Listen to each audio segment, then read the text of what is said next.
En cas de circonstances exceptionnelles, le gouvernement peut interrompre provisoirement l'accès à un réseau social, mais sous condition. Alors, je vais vous parler de ça parce qu'il y en a beaucoup qui m'ont envoyé des messages en me disant « Mais tu te rends compte, ils peuvent couper TikTok quand ils veulent, ça se trouve, on pourra plus communiquer, etc. » Bon. Alors en fait, si vous voulez, tout ça, là, ça fait écho parce que il y a le Conseil d'État qui a mis les pieds dans le plat. Vous savez qu'en mai 2024, il y a eu des grosses émeutes, des gros soucis, notamment en Nouvelle-Calédonie. Et donc, le Premier ministre avait pris l'initiative de couper le réseau TikTok. Or, il s'avère qu'il n'est pas du tout dans les clous et qu'il ne pouvait pas le faire comme ça. Donc, je vous ai fait un petit trade un peu de sous quelles conditions ça peut se faire. Parce que on n'enlève pas la liberté d'expression, parce qu'en fait, c'est ça, on n'enlève pas la liberté d'expression et la liberté de communication comme ça en claquant des doigts. Alors, il faut savoir que si un jour ça nous arrive en France, il y a des circonstances. Et ça ne se fait pas comme ça. Il faut vraiment qu'il y ait des circonstances extrêmement exceptionnelles. Et dans tous les cas, si un jour il y a une interruption, ça restera une interruption provisoire. Ils ne peuvent pas dire du jour au lendemain, on dégage TikTok et ça ne reviendra plus jamais. C'est pas comme ça que ça fonctionne. Et heureusement. Alors après, je dis TikTok, mais ça peut être n'importe quel autre réseau social. Voilà.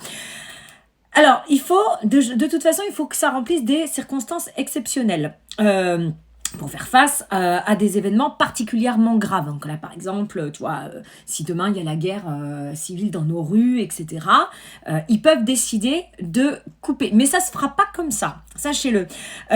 Alors, il faut savoir que dans tous les cas, l'interruption provisoire doit être faite le temps de trouver d'autres moyens techniques, des mesures alternatives moins attentatoires aux droits et libertés.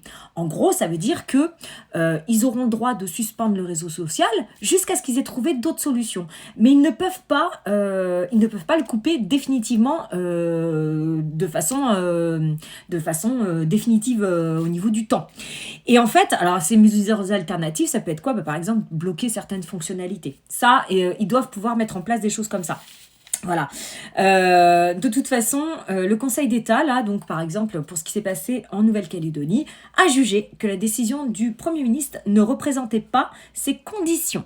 Donc, trouble à l'ordre public, etc. Et alors, par contre, il faut savoir quand même qu'un régime d'état d'urgence et ces fameuses circonstances exceptionnelles peuvent être mises en place simultanément, mais c'est soumis au juge administratif. C'est lui qui va dire oui, il faut couper, etc. Mais sachez-le, ils ne peuvent pas éliminer comme ça un réseau social. Parce que, encore une fois, comme je disais, ça touche à la liberté d'expression, la libre communication, il y a un texte pour ça, le droit à la vie privée familiale et la liberté de commerce et d'industrie. Je vous donne les textes tels qu'ils sont. Vous pouvez retrouver de toute façon là tout ce que je vous dis sur cet article-là. Je vous ai mis la première page, mais ça fait 3-4 pages. Voilà, donc sachez-le, il ne peut pas faire ce qu'il veut, le Premier ministre. Il ne peut pas nous couper le sifflet comme ça du jour au lendemain. Par contre, il peut décider de bloquer certaines fonctionnalités. Et on le voit, de toute façon, je pense qu'il y a déjà des petites choses qui sont mises en place. Moi, personnellement, je le vois avec la visibilité et ils essayent de toucher au portefeuille. Bien entendu, ce qu'ils n'ont pas compris, c'est qu'ils ne vont pas nous faire taire.